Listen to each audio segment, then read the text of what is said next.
In today's review, I'm going to be talking about the Saucony Kinvara version 9 and cutting it in half. Stay tuned. I want you to show me.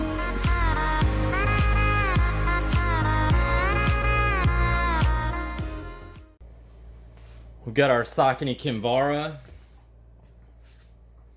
EVA midsole with Everrun on the footbed.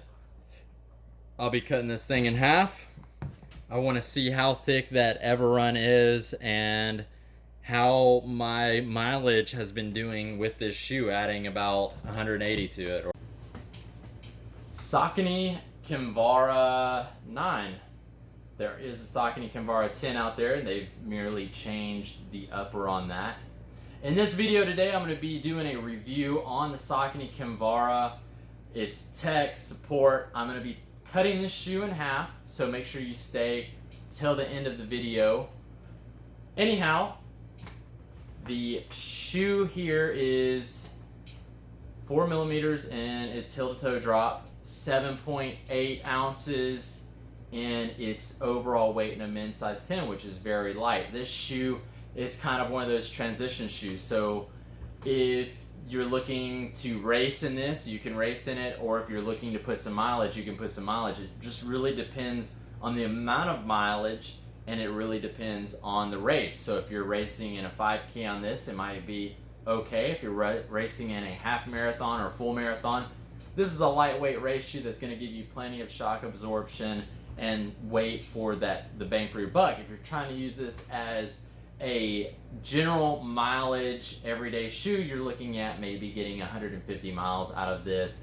If you're under 150 pounds, you might get 200 miles out of it, but you just have to take it for how it is. And I think that's where a lot of people run into either confusion or injury, is that they put way too many miles on a shoe and they say, hey, this shoe isn't as good as that New Balance shoe that I had that lasted 2 years. This one's going to last you a few months.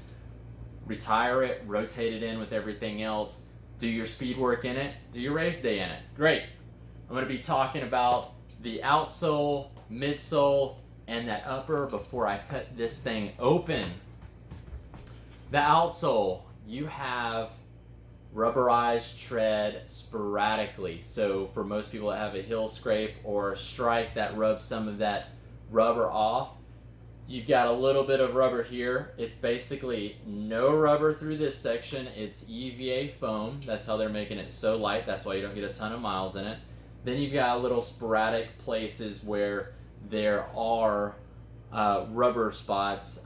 Overall, it's going to be more flexible because it doesn't have a ton of rubber on the bottom. That midsole, you're at a 4 millimeter heel to toe drop. That's race heel to toe drop right there. That's what they say. That's race heel to toe drop. The upper, very lightweight upper, very breathable. You have your flat laces so your shoes stay tied.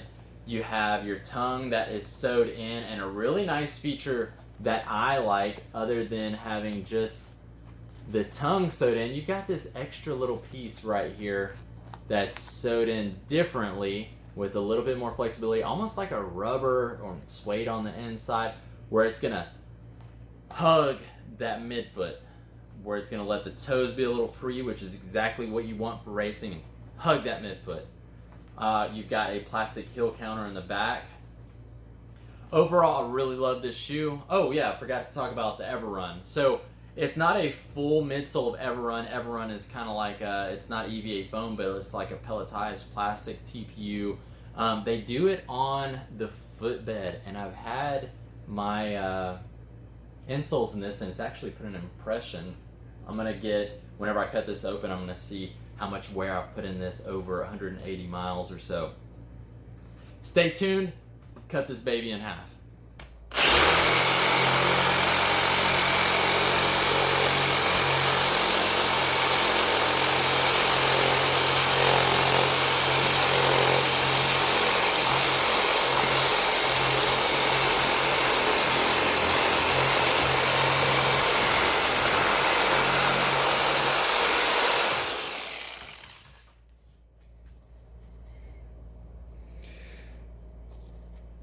There we go. This is the Everrun on that footbed.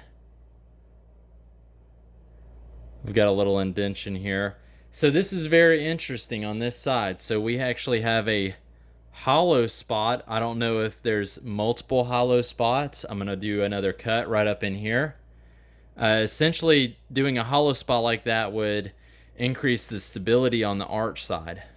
And if you can see right here, it looks like there is actually a thicker area on the arch side than the non-arch, so that would add some stability to the shoe.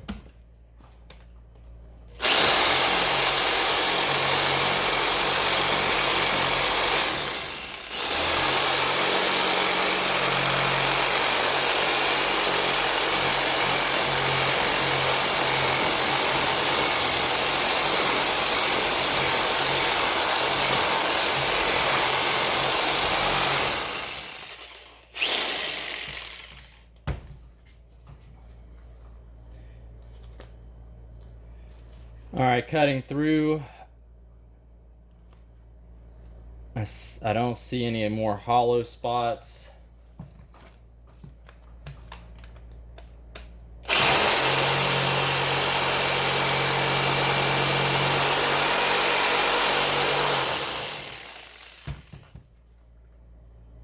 No more hollow spots in there. Anyhow, thanks for watching. I hope you liked the video on what is on the inside of this shoe overall. For the amount of mileage I've put in it, I think it's worn pretty well. I think I'm retiring at exactly the right time. I think it's a pretty durable shoe overall. This upper is very durable. The platform, everything, for considering how light it is. I mean, it's a very light shoe. Thanks for watching.